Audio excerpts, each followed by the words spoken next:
countries, all emerging markets, all developed countries, China, Russia, everybody together on the same table and bring consensus.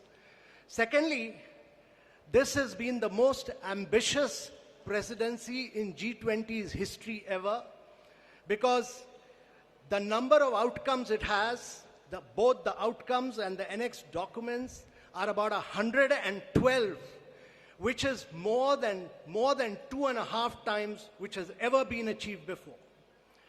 Thirdly, this presidency, if you go through the New Delhi Leaders' Declaration, it has a huge India narrative, it has a huge India footprint, whether you look at the Deccan high-level principles on food security, whether you look at the Chennai high-level principles for blue ocean economy, whether you look at the Goa roadmap for tourism, whether you look at the Gandhinagar implementation roadmap for land restoration, or Jaipur call for enhanced MSMEs, all this will leave a huge footprint of India in G20.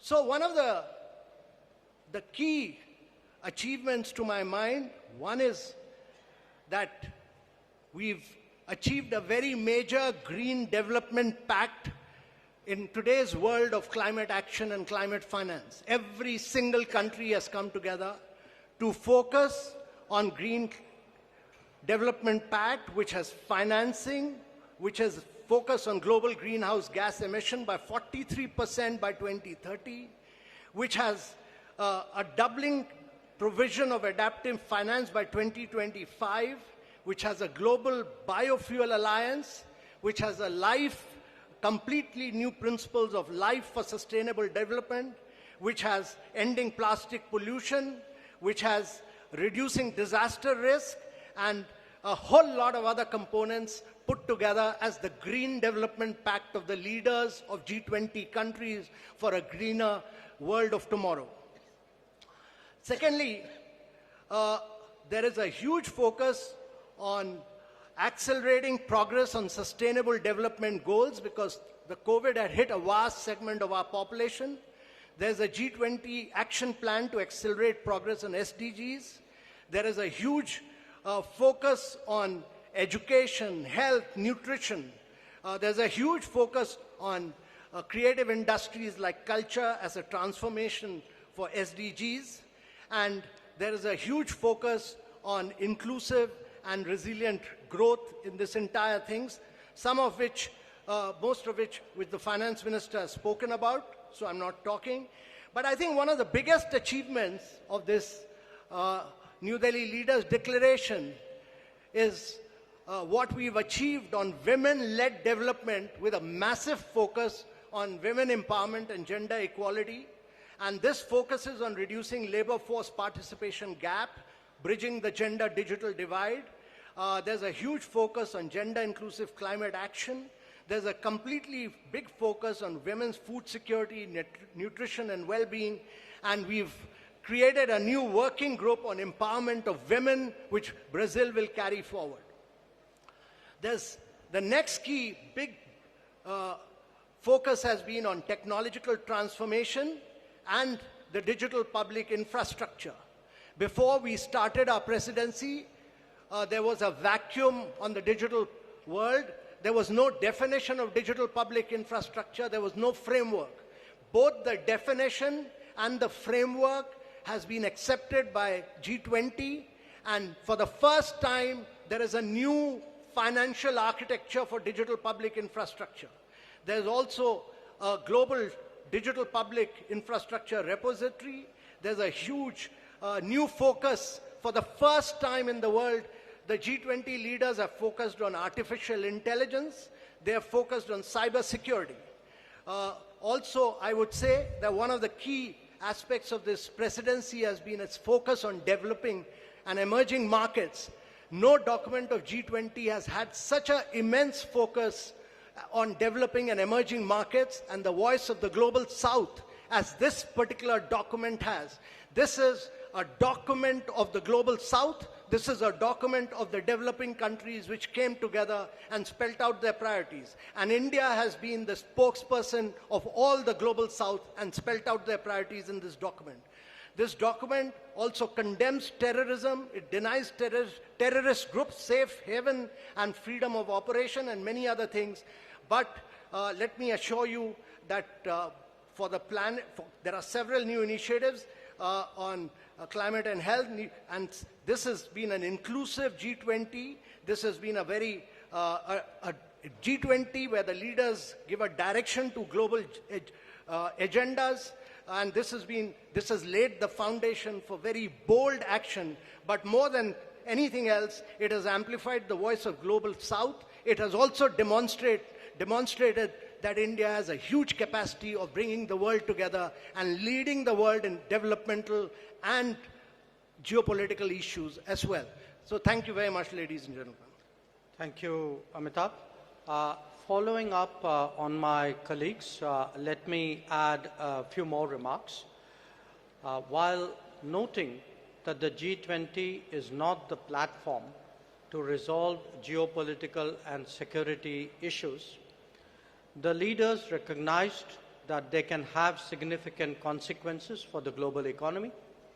In particular, they dwelt on the ongoing war in Ukraine and the impact it has had, especially on developing and least developing nations still recovering from the pandemic and economic disruption.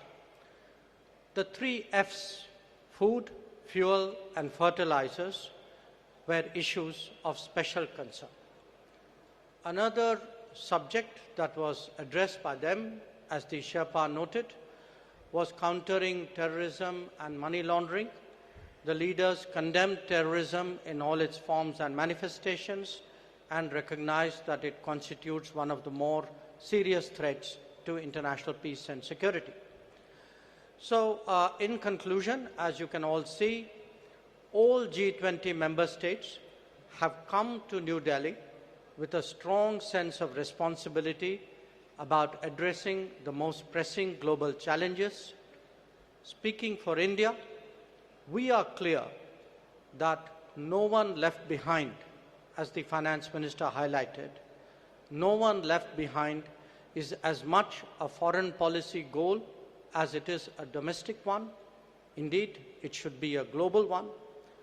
Obviously, there are differing viewpoints and interests at play in regard to the various issues under discussion.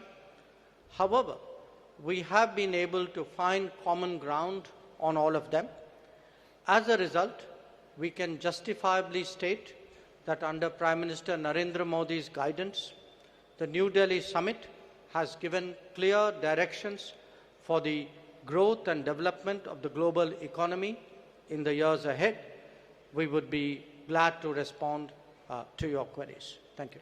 Thank you very much, sir. Before I open the floor for questions, let me just mention that the document in question, the New Delhi Declaration, has been uploaded on the website about an hour ago, and please have a look at it. Let me open now the floor. I see gentlemen at the back. Yeah, right there at the back on the left. Yeah. Parikshit, right? Yeah, please. No, not there. Behind you.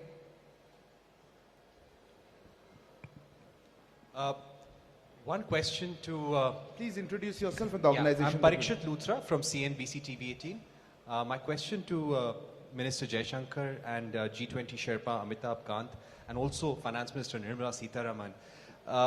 How difficult was it to have consensus on the wording of the Ukraine-Russia war? This has been a difficult point in every conversation in the G20. There were several drafts circulated. We heard of a new draft this morning as well. Were there any countries which actually helped India in bringing consensus on the table? I see a name. I see the lady here. Please, ma'am. Yeah, you.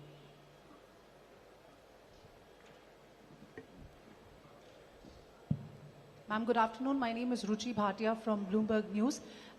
The Ukraine paragraphs also mention about the work that Turkey did. with respect to getting some sort of a consensus on the issue of the Black Sea grain deal as well. Where are things with respect to that, and can we expect any movement on that critical issue anytime soon, because it does concern several nations across the globe? Thank you. There's a hand there at the gentleman, yeah, right at the back on the left. Microphone, please. Yeah, it's working. This is Manas Pratim Huyan from Press Trust of India, PTI. In one of the paragraphs referring to the Ukraine conflict, it is mentioned that there were different views and assessment of the situation. So how do you explain this line about having differences on the Ukraine crisis? The question to Foreign Minister or the G20 Sherpa. Gentleman here. Hi, this is Ashish Singh from the Geostrata. Going forward, how will we see action for climate-related adaptation financing for the Global South, especially with India being part of the Troika? Thanks. We'll take one last question there. Yeah, there. Yeah, the lady there. I'm sorry. Behind you, right at the back.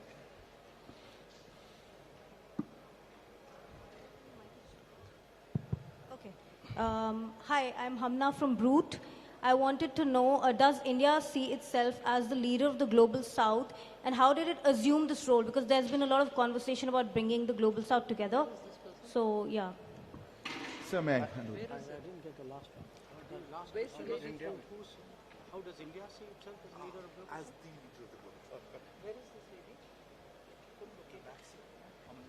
I'll just go with the stop, then I'll.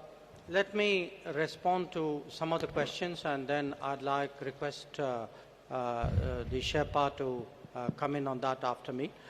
How difficult was it to forge consensus on the Ukraine issue? This, as we have pointed out, is a declaration of 83 paragraphs. It has a lot of content. There are a lot of subjects which have been covered, some of which we have spoken about. But obviously, because of the ongoing conflict, the strong views about it, considerable time was spent, especially in the last few days, in regard to geopolitical issues, which really centered around the war in Ukraine. The question who helped, eventually everybody helped, because everybody came together for the consensus. But I think if Sherpa would bear me out, I think the emerging markets took a particular lead on this, and many of us have a strong history of working together. Bear in mind that actually you have 4 developing countries in succession as G20 presidency: Indonesia, us, Brazil, and South Africa. So, but I would say, rather than who helped, the point to be recognized is that a common landing point was ultimately fashioned out. On the Black Sea grain corridor, there are many discussions going on. As you know, the Foreign Minister of Russia is here. The President of Turkey and his delegation are here. UN Secretary General is here. Other people are here. So it's natural that there would be discussions going on this. In the past, I should add, when the grain corridor was created at Bali last year, we had also, in our own way, contributed to some bridging of viewpoints and concerns, both between, at that time, between Turkey and Russia, and also worked with the UN Secretary General. On the sentence, or that phrase about having different viewpoints and assessments, I think we are being transparent. It is a fact. This is today a very polarizing issue. There are multiple views on this. There are a spectrum of views on this. So I think, in all fairness, it was only right to record what was the reality in the meeting rooms, and I think that is the sense that is sought to be captured. And I will leave the climate action issue to Sherpa, and I don't know if Finance Minister would like to speak on it. But on the global south, look, it is not, what India has tried to do, beginning with our presidency, was to seek to ensure that the concerns of the global south constitute the core agenda of the G20 deliberations. Because after 3 years of pandemic, after economic disruptions of various kinds, after the impact of the Ukraine conflict, after climate events, the fact is that the countries of the global south are in deep economic distress. And that distress has not, in our view, been fully recognized till now. And we therefore very consciously started off with the Voice of the Global South Summit. But again, I emphasize, the voice was of the summit. It was a voice of 125 countries who participated in that summit. But we, as the G20 presidency, we saw it as our responsibility of distilling the views which were expressed in that summit and putting it before the rest of the G20. And we can take a lot of satisfaction that many of the issues that the Finance Minister highlighted, which the Sherpa highlighted, these are truly Global South issues, and we hope that certainly the Delhi Summit and the deliberations which will take place today and tomorrow would give strong guidance to take them forward. Sherpa, Amitabhji, if you want to add to it. On the Russia-Ukraine crisis, India worked very closely with Brazil, South Africa, and Indonesia. And I want to say that it was the emerging markets which played a very key role. India worked with all the emerging markets which played a very key role. There was very tough, very ruthless negotiations which went on for several days non-stop. And I really feel that in the end, the issue was clinched because of the leadership of the Prime Minister, because eventually we had to say that the leader wants it, and this has to be delivered. And secondly, I really want to thank Mr. Jaishankar. I constantly took his advice, and he guided me, and he gave me two really outstanding officers. One was Naidu, Nag Naidu, who's a very outstanding officer and very enthusiastic, motivated young officer who worked with me, Inam Gambhir. They did a really outstanding job as far as the geopolitical issues concerned. I had two other Foreign Service officers who've done brilliant work, Abhay Thakur and Ashish Sinha, on different aspects. But on geopolitics, they've done a really spectacular work. So it was really great teamwork. It was just brilliant teamwork by India, which has enabled us to achieve consensus on an issue on which the world has evaded any consensus. Even the Bali document which we talk about, actually, we could not move forward with it because we could not arrive consensus in it for the first meeting. And on climate, let me tell you that this is one of the most ambitious document on climate because it talks about almost 5.9. It moves first the language from billions to trillions, and secondly, it talks about 5.9 trillion requirement for the presidency and for the G20 countries. And it lays a huge focus on life principles. It lays a huge focus on reforms of the multilateral institutions because they were designed for the World War II and not for climate action. So all of these, it talks about new financing instruments, many other things, but in totality, if you look at it, it's probably the most vibrant, the most dynamic, and the most ambitious document on climate action that has come out anywhere. Finance Minister. Just to add one line on the climate finance matter, the question was raised whether mitigation is being dealt with or not. It deals with the mitigation, all right, but it also looks at adaptation and resilience. I think now the debate on climate finance is also moving much more into resilience, whether it is infrastructure or planning for it or funding. Resilience takes precedence. That is one. And second, country-specific solutions are now going to be possible. It's not going to be one size fits all. The problem of each country, particularly on climate, is so different from one another. So this Delhi Declaration and also the discussions which were held during India presidency has focused on that. And thirdly, pricing and non-pricing tools are also now available for countries to adopt. It is not just going to be price it if it is carbon intensive and forget the others. Countries do demand pricing as one of the tools, but non-pricing solutions are also going to be a lot more friendlier to countries with different carbon emission levels. Thank you. Thank you. I'll open there's a lady here. Yeah, please.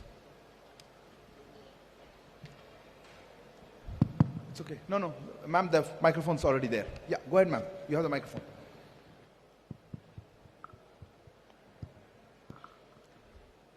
Hello. Yeah.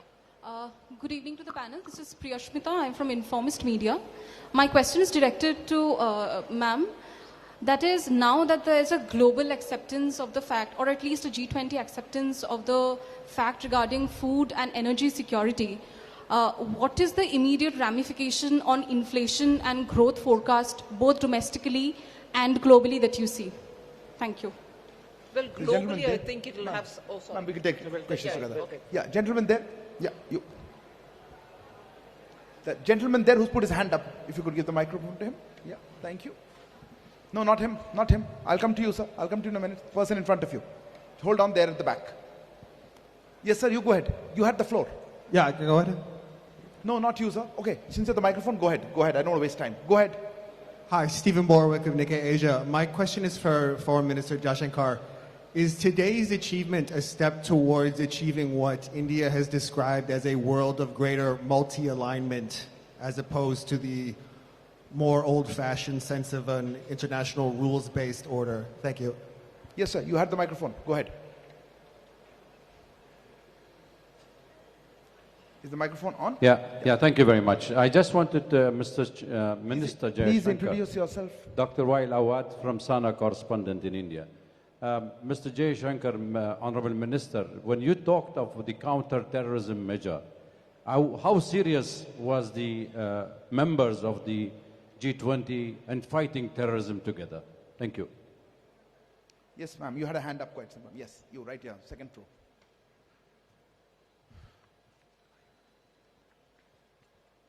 Samira Hussain with BBC News. I want to go back to Russia, and if you look at the language that was used in Bali, and you look at the language that was used now, gone is any reference to Russia and its aggression. Were those concessions made in order to get Russia to sign on? And do you think the weight of this has been watered down?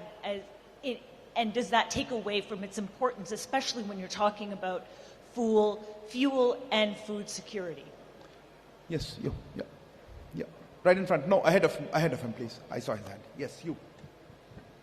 Please, go ahead.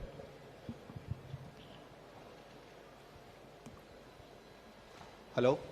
Yeah, sir, Rishikesh from the Press Trust of India. Everyone must surprised by this outcome.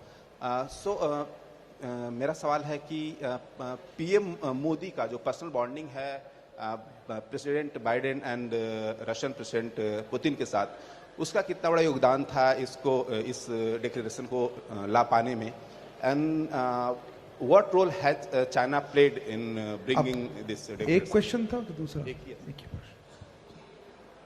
We'll take another one. Just pass these on. One more. There was a gentleman there. Yeah, sitting there. Yeah, behind you. Yeah, Pranay, go ahead. Sir, Pranay Upadhyay हूं Zee news से। मेरा सवाल इस चीज को लेकर है कि अफ्रीकन यूनियन का जो G20 में इंक्लूजन हुआ है, ये अपने आप में काफी रिकॉर्ड टाइम में हुआ है। जून में प्रधानमंत्री ने सभी नेताओं को चिट्ठी लिखी थी और सितंबर में अब हम स्थिति में है कि अफ्रीकन यूनियन इसमें शामिल है। क्या कुछ इसके पीछे हुआ? इंडिया ने इसमें कितना इन्वेस्ट किया इसकी लॉबिंग के लिए या इस प्रयास के लिए? थोड़ा अगर आप इस बारे में साझा कर सकें। Sir. Maybe Finance Minister would like to. On the inflation question, globally, of course, it's going to have an impact the moment it is executed. The understanding is executed and the grain movements start from Russia and from Ukraine. So, particularly countries which have been hard-pressed, which have originally and for a very long time depended on grains coming from these two countries, are now waiting to have that back again. As a result, I think it will cool off inflation, particularly in food grains. Domestically, we've had very little grains coming in. Except for edible oil, particularly sunflower oil, our imports have not been so much dependent on these countries.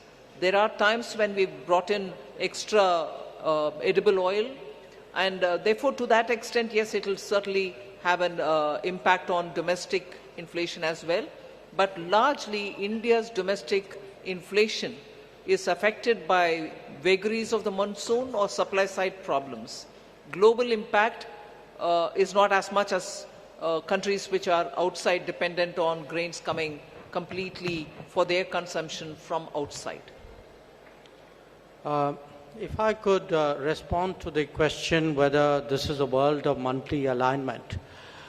I mean, first of all, when we are talking about G20, let us remember that this is a forum for international economic cooperation. Its primary focus is on economic growth and development. And in a way, the G20 itself is a reflection of multipolarity. The fact that there was, in a way, the salience of G7 was a decade ago replaced by the salience of the G20. I think that itself was a statement. Now, what you see before you in terms of the leaders' declaration and the discussions that are going on are obviously discussions among a very broad, very diverse range of countries at different levels of economic development, whose economic and social, cultural composition is quite different from each other. So I think in that sense it's quite reasonable to assume that there is a certain there's a spectrum of views and interests out here which we have tried to harmonize to produce the declaration. The question on counter-terrorism, you know, what happens? I would draw your attention to paragraphs 74 and 75 of the Leaders' Declaration. 75 speaks about the role of the FATF because clearly the financing of terrorism is a very strong concern which the entire international community, not just the G20, shares. The 74 deals with illicit trafficking and diversion of small arms and light weapons. So I think these are concerns. So within the G20, I think these conversations are quite helpful, but obviously in terms of policy action, they will be carried into their particular mechanisms and forums which focus on the issue. With regard to the to the comparison with the Bali Declaration, I would only say Bali was Bali and New Delhi is New Delhi. I mean, Bali was a year ago. The context, the situation was different. Many things have happened since then, and in fact, if you see in the geopolitical segment of the Leaders' Declaration, there are in totality 8 paragraphs, 7 of which actually focus on the Ukraine issue, and many of them highlight problems which are of great contemporary significance. I mean, including the efforts of the Istanbul agreements, the the concerns about unimpeded deliveries of grain, foodstuff and fertilizers, the issues of attacks on the relevant infrastructure.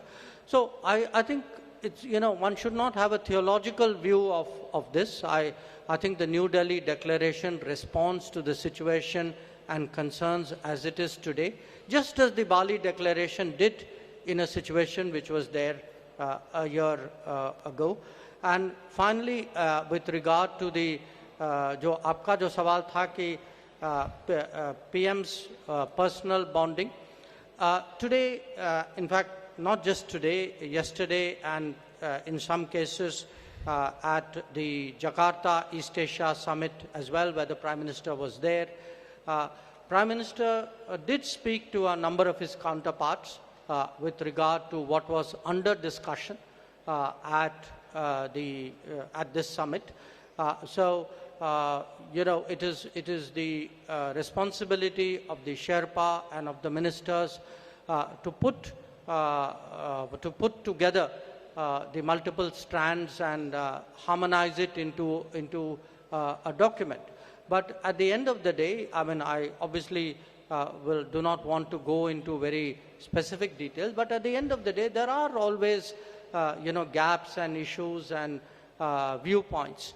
And I think today, especially Prime Minister's talking to a number of leaders during the day, his meetings yesterday with some of them, with others, during the Jakarta meeting of the ES, I think were all very, very influential, or I would say almost determining in producing an outcome. और जो आखिरी सवाल जो आपका था कि AU का inclusion जो है उसकी गति माने बहुत तेज़ गति से हुई, मैं आप लोगों को एक याद दिलाना चाहता हूं कि जो बाली समिट के दौरान, बाली के समिट के अंत में जो उस समय अफ्रीकन यूनियन के अध्यक्ष जो थे, सेनेगल के राष्ट्रपति थे मैकी सॉल, तो वो उस समय प्रधानमंत्री और इंडोनेशिया के राष्ट्रपति के पास आए और उनकी शिकायत थी कि G20 की सदस्यता के बारे में जो अफ्रीकन यूनियन का जो हक जो बनता है उस पर बिल्कुल चर्चा नहीं हुई थी। तो उस समय प्रधानमंत्री जी ने उनको आश्वासन दिया था कि भारत के अध्यक्षता में ये मैं जरूर करवाऊंगा। जो मुझे याद है उन्होंने कहा कि ये मोदी की गारंटी है और ये गारंटी आपने देखा है कि आज उन्होंने पूरा इसको डिलीवर किया है। और कुछ ही दिन पहले जब हम लोग ब्रिक्स के शिखर सम्मेलन में थे उस समय वही राष्ट्रपति मैकी सॉल जी वो प्रधानमंत्री के पास आए और उन्होंने कहा कि मुझे याद है कि आपने ये वादा किया था और मुझे बहुत मैं आपकी तारीफ करता हूँ कि आपने पूरा जोर लगाया था उसमें। Very quickly in English, the summing up of that was last year in Bali, the president of Senegal, Macky Sall, all right, that was interpreted. Thank you very much for saving me in the trouble. Would you like to add something on any of them? Is there? So we'll take a few more questions, or I think one last. Okay, one. I have the gentleman here. Yeah, go ahead. Microphone here, when the gentleman in the front row. This is Nikhil from the BBC. The question is for the Finance Minister. You said that the G20 now has its own mechanism on climate finance. So does that mean that the $100 billion promise from the West or the developed countries is pretty much dead now? One more question. I had a hand somewhere here on the right. Yeah, that's the gentleman. Yeah, you, please, go ahead. Piche, right there, the middle. The gentleman there? Hi. No, it was the gentleman here. Yeah, you. Yeah. No, not there. You're behind you. Okay, if you've got the mic, just ask. We can't waste it. This is Mithil from NBC News. I wanted to ask two questions. One question, please. Okay, one question. The absence of President Xi Jinping at this summit, does India see this as a snub towards Prime Minister Narendra Modi, especially with the border issues, as well as President Joe Biden? You have the microphone. You're next.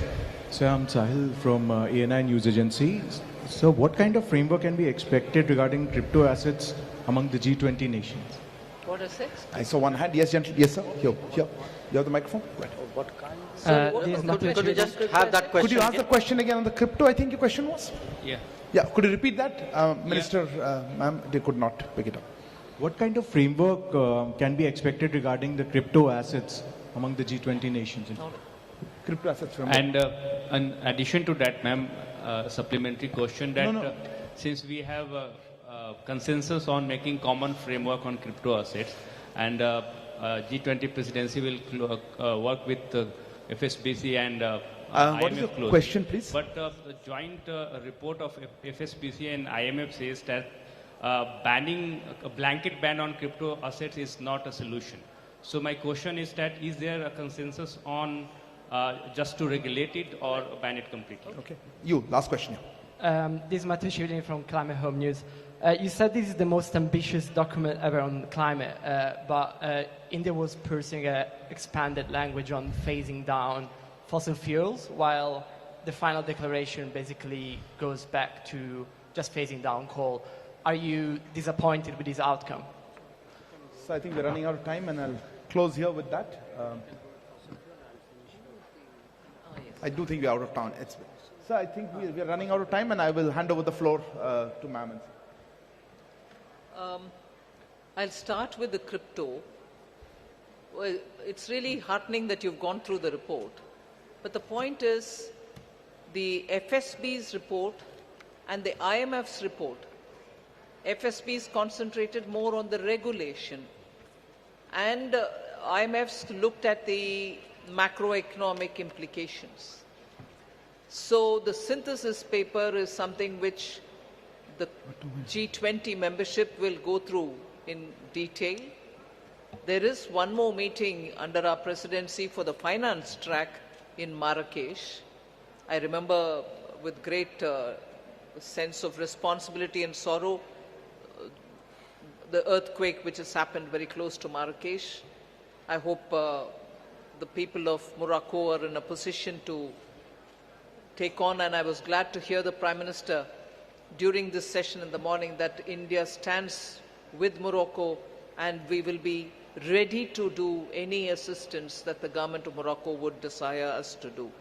So with that said, with a heavy heart, the next meeting was scheduled for Marrakesh, and there the FSB report and the IMF, which is the synthesis report, will be discussed, and the materials are all already available in public domain. So it is for the membership to take a call as to how it wants to move on it. A framework or a template, whatever be it. I don't think we've given it a name as yet. And also to now discuss whether it is going to be a regulation only and not a ban. I'm not getting into that debate. It is the reports, the synthesis, and also the early IMF report, both of which have been discussed. You're right in saying this report says this. It's up to the G20 membership to take a call on how it wants to move forward. And that you'll get to know more during the autumn meet of the World Bank. There was a question on climate finance. I don't think it is a question of, are you writing off this 100 billion which was promised earlier, and now that you've come up with a newer way of funding climate. I don't think it is this or that. Whatever trickle had come earlier of the 100 billion, or what it can come now through the private partnership or bringing in philanthropy or anything else, can keep going on that. But the fact remains that now the larger discussion has brought in very many more elements of how to finance. So both will have its own role to play, because climate issues attain great sense of urgency. Would you like to speak on? So on the fossil fuel, I'll like to say that if you read through the entire document, it's very, very ambitious. First of all, for the first time, G20 has talked about tripling of renewable energy capacity by 2030 globally. Secondly, this is the first document which talks about, which has very huge focus on fossil subsidies. And thirdly, this is the first time that there is a huge focus on billions to trillions of dollars in climate finance. There is a huge focus on Global Biofuel Alliance, which will be launched today. There's a huge focus on green hydrogen, and also there's a massive focus on energy, resource efficiency and circular economy industry coalition. And there's a focus on, to my mind, very huge focus on, the document is actually a very, very strong focus on lifestyle for environment, which is life, which the Prime Minister has initiated. And several studies have said that it can lead to 20%. An IEA study has said that it can lead to 20% reduction in greenhouse emissions. So huge focus on climate action. So let me conclude with the last question, which is the levels of participation. I think it's for every country to decide at what level they would be represented. I don't think one should overly read meanings into it. What I think is important is what is the position which that country has taken, how much that country has contributed to the deliberations and the outcomes.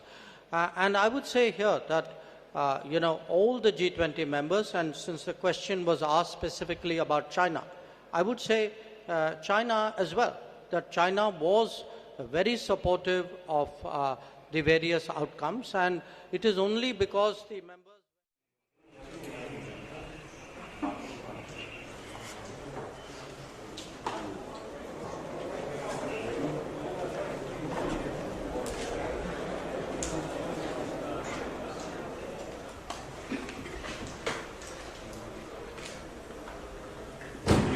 Screen पर बाद में देखा हूँ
It's a great pleasure to welcome the Excellencies for the launch of the Global Biofuel Alliance.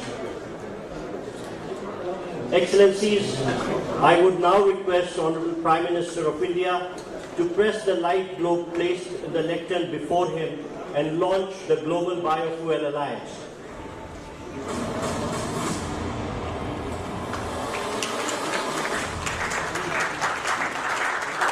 To support respective net zero targets, to solve the energy quadrilemma, to strengthen circular economy, and provide cost-effective and environmentally favorable alternative. Global sustainable biofuels production needs to triple by 2030. Therefore, joint action through the Global Biofuels Alliance with multi-stakeholder support spanning 19 countries and 12 international organizations will identify and address the challenges inhibiting biofuel adoption and production, development and adoption of internationally recognized standards and sustainability requirements, help in reduction in global transportation emissions, increase access to clean cooking fuel, increase farmers' income, and expand biofuels adoption. The Global Biofuels Alliance. Your Excellency, we will now take a group photograph.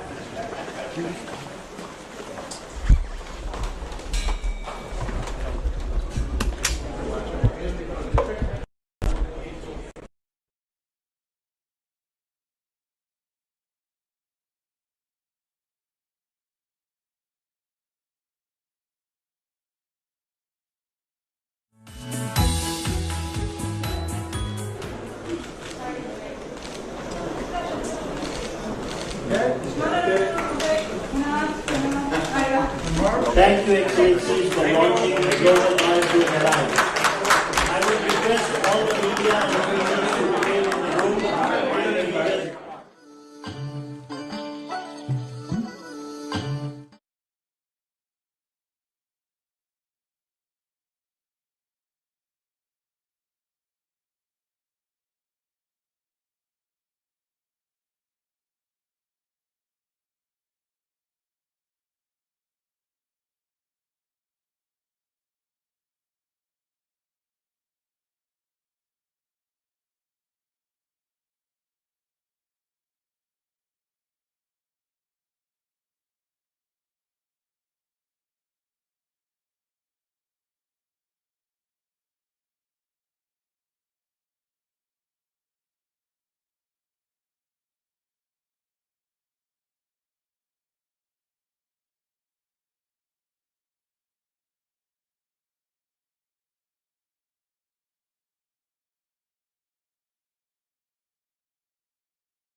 A very good evening and a warm welcome to the leaders for the India, Middle East, Europe Economic Corridor Partnership for Global Infrastructure and Investment event.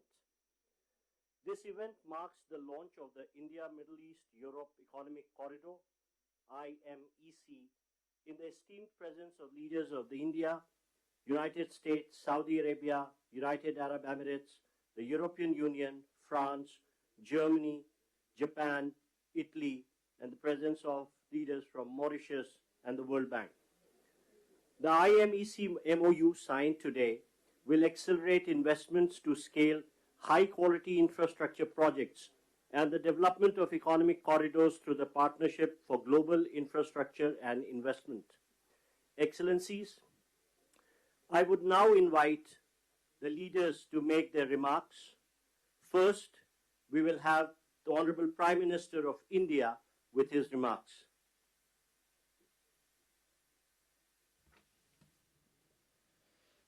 Your Highnesses, Your Highnesses, Excellencies, इस special event में आप सबका हार्दिक स्वागत है। this special event.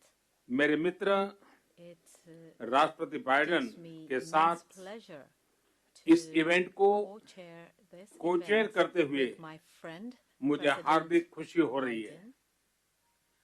आज हम सब ने एक महत्वपूर्ण seen an important and historic agreement being concluded. In times to come, this will be an effective means of economic integration between India, West Asia, and Europe. This will give a sustainable direction to connectivity and development in the entire world. I congratulate His Excellency President Biden, His Royal Highness Crown Prince and Prime Minister Mohammed bin Salman, His Royal Highness President Sheikh Mohammed bin Zayed, His Excellency, His Excellency President Macron, His Excellency Chancellor Scholz, Her Excellency Prime Minister Meloni, and Her Excellency the President von der Leyen on this initiative. I thank all of you from the bottom of my heart. I congratulate you for this initiative. Friends, strong connectivity and infrastructure are the basis for the development of human civilization. India has accorded the highest priority to this area in its development journey.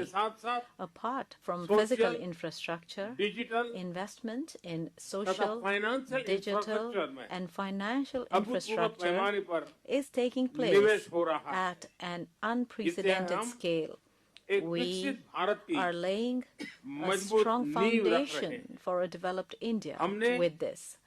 We have implemented infrastructure projects in areas such as energy, railways, water, technology parks in several countries of the Global South as their trusted partner. In these endeavors, we have laid special emphasis on a demand-driven and transparent approach.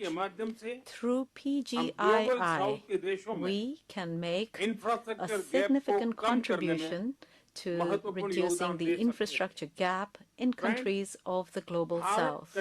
Friends, India does not measure connectivity by regional borders. Enhancing connectivity with all regions has been a key priority for India.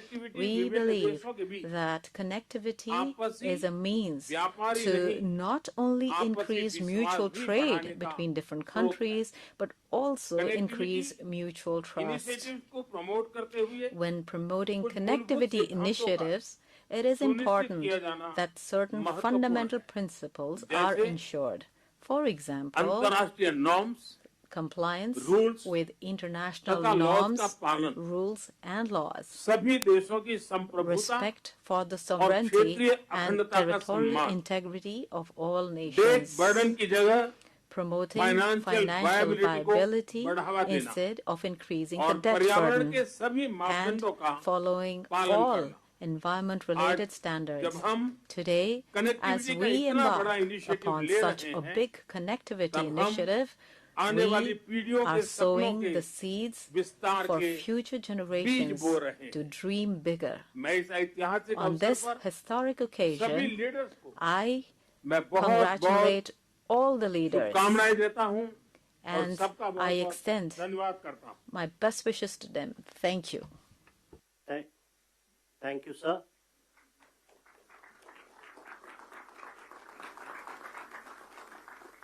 India and the United States of America co-chair this initiative. And now, as the co-chair, I invite the President of the United States for his remarks. Well, ladies and gentlemen, thank you, all my colleagues. This is, someone once said in a similar domestic action that was positive, this is a big deal. This is a real big deal. And I want to thank you, Mr. Prime Minister. One Earth, one family, one future. That's the focus of this G20 Summit. And in many ways, it's also the focus of this partnership that we're talking about today. Building sustainable, resilient infrastructure, making quality infrastructure investments, and creating a better future. A future that presents greater opportunity, dignity, and prosperity for everyone. Last year, we came together as one to commit to this vision. And this afternoon, I want to highlight the key ways in which the United States and our partners are working to make this a reality. Economic corridors. You're going to hear that phrase more than once, I expect, over the next decade. Economic corridors. As we work to address infrastructure gaps across low and middle-income countries, we need to maximize the impact of our investments. That's why a few months ago I announced that the United States will work with our partners to invest in economic corridors. In practice, it means we're focusing on regional infrastructure projects that deliver results across multiple countries and in multiple sectors. And today I'm proud to announce that we've finalized a historic agreement for a new India, Middle East, Europe economic corridor.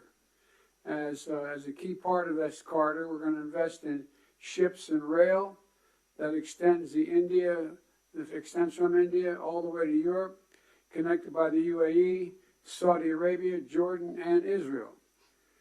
Bridging ports across two continents, unlocking endless opportunities, including making it far easier to trade, export clean energy, expand access to reliable, clean electricity, lay cables that will connect communities and secure a stable internet, contributing to a more stable, more prosperous, and integrated Middle East.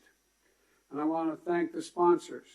And I particularly want to thank Prime Minister Modi and the Crown Prince of Saudi Arabia, Mohammed bin Salman, and President von der Leyen and the European Commissions. And since he's not speaking today, I wanted to, well, maybe he is speaking today. I had a note he wasn't speaking. At any rate, I'm going to stop there. In the sub-Saharan Africa, we're working in a private-public partnership as well to invest in the Trans-African Corridor. That includes a new partner, the European Union. President von der Leyen, thank you for making this very possible. Together, as part of this corridor, we're going to invest in a new rail line that will extend from the western port in Angola to the DRC, to Zambia, and ultimately the Indian Ocean. It's a project that's about far from just laying tracks.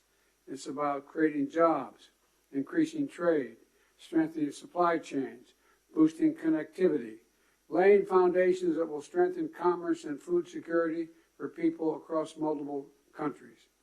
This is a game-changing regional investment, and both of these are huge steps forward. But they're far from the only ones. We're continuing to make big investments in infrastructure around the world. That includes a solar energy site and small manufacturing facility and electricity project right here in India. We're continuing to develop economic corridors across Africa, Asia, and the Americas. And together with our partners, we're working to mobilize the trillions of investment needed to close infrastructure gaps around the world, including the formation of a new investor forum that the United States will host in a couple weeks. Let me close with this. The world stands at an inflection point in history, a point where decisions we make today are going to affect the course of our future, all of our futures for decades to come. A point where our investments are more critical than ever. So together, let's continue to work as one to seize this moment in history and maximize our collective investments, to find new partners, to unlock new capital, because when we invest in low and middle income countries, all countries benefit. When we invest in emerging economies, all economies benefit. And when we invest in the future of people anywhere, people everywhere benefit. So I want to thank you again for being here. I look forward to working with all of you, and I'm going to turn it back to the Prime Minister. Thank you.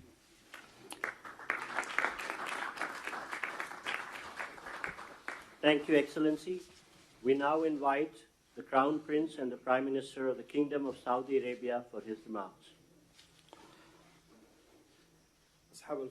Excellencies, Highnesses, distinguished audience, peace be upon you.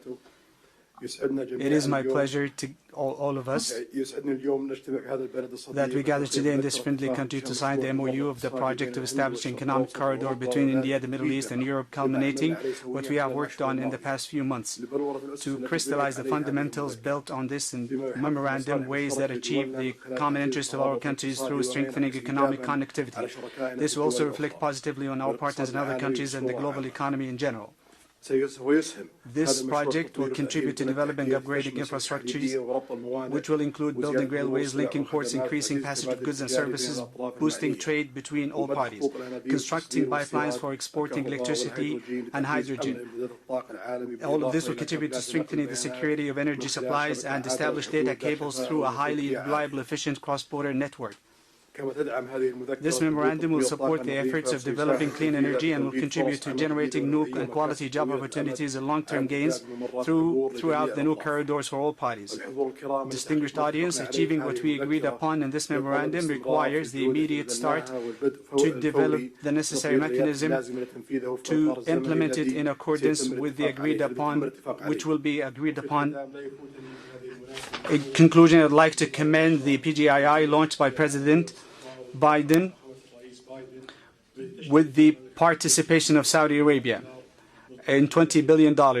We look forward to the integration of the initiative and the economic corridor project, which is announced in this meeting. I would like to thank those who worked with us to reach this founding step to establish this important economic corridor. My best regard to you all.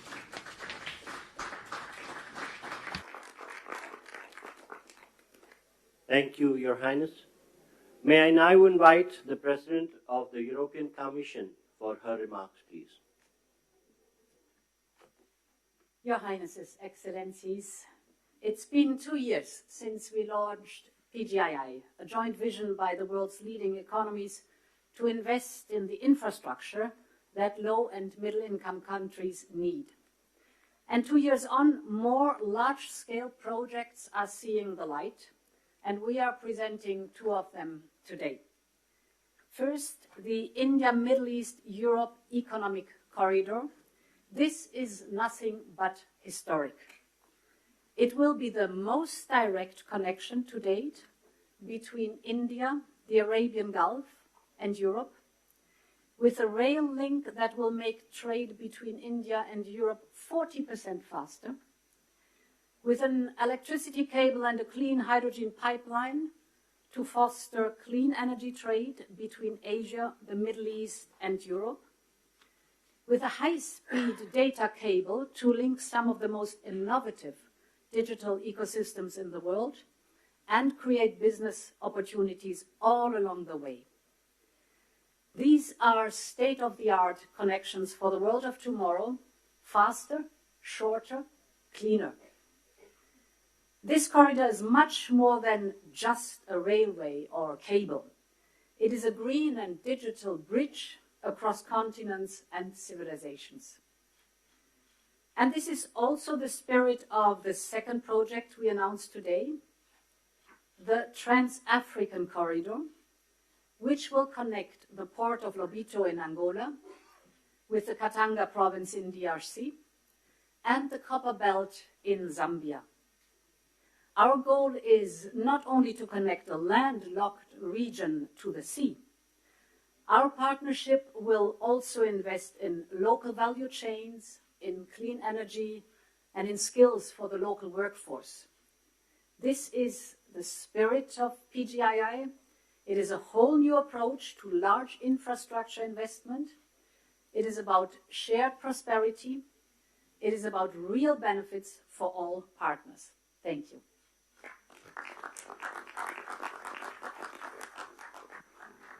Thank you, Excellency. May I now invite the President of France for his remarks, please. Thank you so much. Everything was said, so I just want to thank Prime Minister Modi for organizing this meeting and President Biden for sharing this meeting with him. We are committed, and we had several exchanges with my friends, Mohammed bin Zayed, and I want to thank you, Your Highness, and Mohammed bin Salman and Narendra Modi on this very important project. So everything was said. So now, with the European Commission here as European governments, we commit to invest alongside with you on this road, and this is a very important project from Asia through Middle East to Europe to offer big opportunities and connect people. But our intention is as well to make it real and to be sure that after this commitment we have concrete results, and especially to have the first global green trade road, meaning having net zero transport infrastructure, so to be sure that we have the best technologies. We have hydrogen being part of this project, and we channel all the possible common developments. I think as well our intention is to have a fair process, offering a lot of opportunities to manufacture in the different countries and to cooperate very actively on building these roads, building the innovations going with it, and innovating together. I don't want to be longer. Thank you very much for this. This ceremony is very important. We commit together. Thank you, Excellency. May I now invite the Chancellor of Germany for his remarks, please. Thank you, and especially thank you, Narendra and Joe, for convening this event here. I think it is very important to remember that we launched the Partnership for Global Infrastructure and Investment last year, and since then, PGII contributes to closing the global investment gap for quality infrastructure. As Emmanuel Macron already said, most about this initiative and all the activities we speak about today is already set, so I will not repeat it, just mentioning two questions. The first is we have to be active that these things can happen, and this is for me that we then have to also work on the infrastructure, the institutions that can work on financing, and for this I think it is also important to make the work of the World Bank successful. Germany will contribute an additional 305 million euro of hybrid capital to the World Bank, and this is one of the aspects which is a side of the activity here. We also try to work with Africa, and the Compact with Africa will convene in Berlin in November, also as a sign of creating infrastructure, developing economy, all the things we are together here.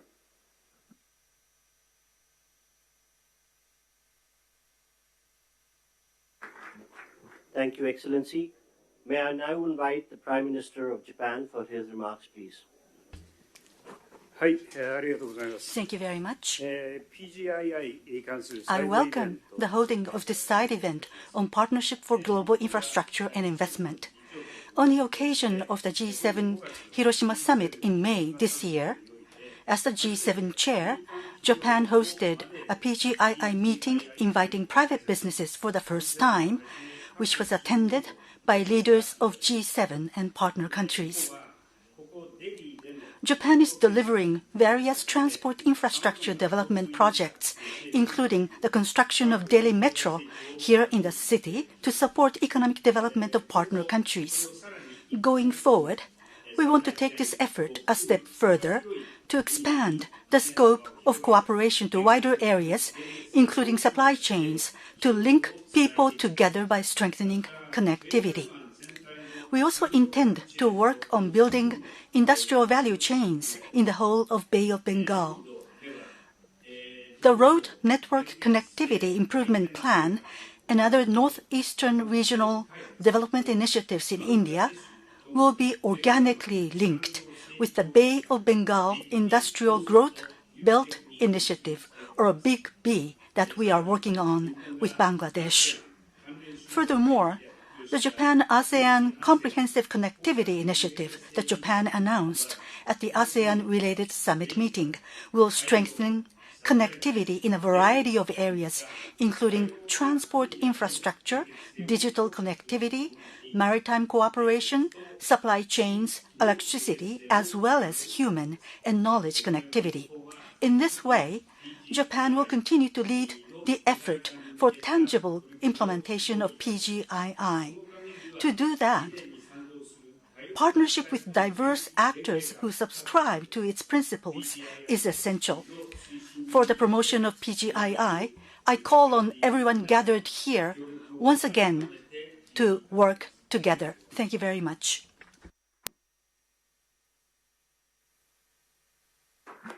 Thank you, Excellency. May I now invite the Prime Minister of Italy for her remarks. Your Highnesses, Excellencies, when we launched the Partnership for Global Infrastructure and Investment just over a year ago, we committed to building better infrastructure for better future in low and middle income nations. We committed to cooperate with these nations with an equal, non-predatory approach to create new opportunities and prosperity. Today's launch of the new economic corridor between India and the Middle East and Europe goes precisely in this direction and is a milestone in strengthening global interconnections. And that is why I want to thank Prime Minister Modi, President Biden, and all the others, Ursula von der Leyen and all the others who made it possible, for it's a very important thing. This will scale up our economy's growth, opening enormous potential for mutual benefits in the business sector. Obviously, Italy is ready to play a decisive role in this process, also through the unique expertise of Italian companies in the maritime and railway sector. And we want to contribute in building bridges between the Mediterranean and the Indo-Pacific, also in the fields of energy and digital connectivity via Africa and the Arabian Gulf. In the energy sector, we can work in different fields, including the production and transport of green hydrogen from the Middle East to the Mediterranean.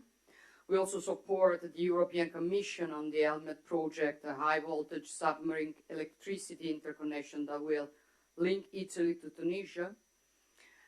We are working to strengthen digital connections critical for innovation and growth between the wider Mediterranean and Asia. Lurama, Raman, named after India's Nobel laureate in physics, Raman, will connect Europe with India and involves major companies such as Google and Team Sparkle. However, we also are aware that there's still too much to be done to narrow the infrastructure gap with low and middle income nations, and this is why we will continue work on the Partnership for Global Infrastructure and Investment during the Italian G7 presidency next year. Thank you. Thank you to everybody. Thank you, Excellency. Thank you, Your Highnesses and Your Excellencies, for launching the landmark India, Middle East, Europe Economic Corridor. I would request all media and officials to remain seated and standing in their places while the leaders depart. Excuse me for interrupting, but as we say in my body used to work, a point of personal privilege. I did not mention the Sheikh Mohammed of the UAE, but because I knew he wasn't speaking. But I do want to say thank you, thank you, thank you. I don't think we'd be here without you. Thank you.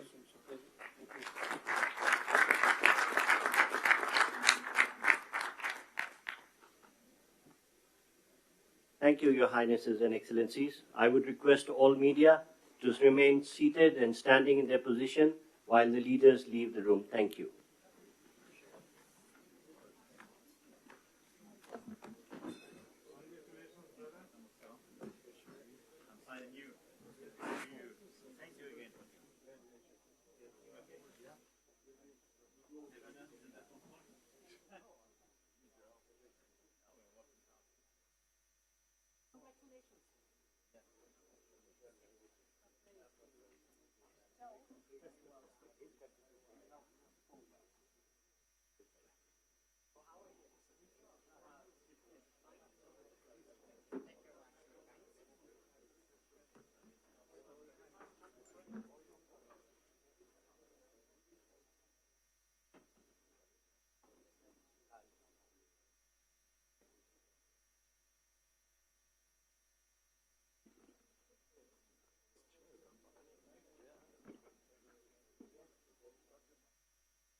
to support respective net zero targets, to solve the energy quadrilemma, to strengthen circular economy, and provide cost-effective and environmentally favorable alternative. Global sustainable biofuels production needs to triple by 2030. Therefore, joint action through the Global Biofuels Alliance with multi-stakeholder support spanning 19 countries and 12 international organizations will identify and address the challenges inhibiting biofuel adoption and production, development and adoption of internationally recognized standards and sustainability requirements, help in reduction in global transportation emissions, increase access to clean cooking fuel, increase farmers' income, and expand biofuels adoption. The Global Biofuels Alliance.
To support respective net zero targets, to solve the energy quadrilemma, to strengthen circular economy, and provide cost-effective and environmentally favorable alternative. Global sustainable biofuels production needs to triple by 2030. Therefore, joint action through the Global Biofuels Alliance with multi-stakeholder support spanning 19 countries and 12 international organizations will identify and address the challenges inhibiting biofuel adoption and production, development and adoption of internationally recognized standards and sustainability requirements, help in reduction in global transportation emissions, increase access to clean cooking fuel, increase farmers' income, and expand biofuels adoption. The Global Biofuels Alliance.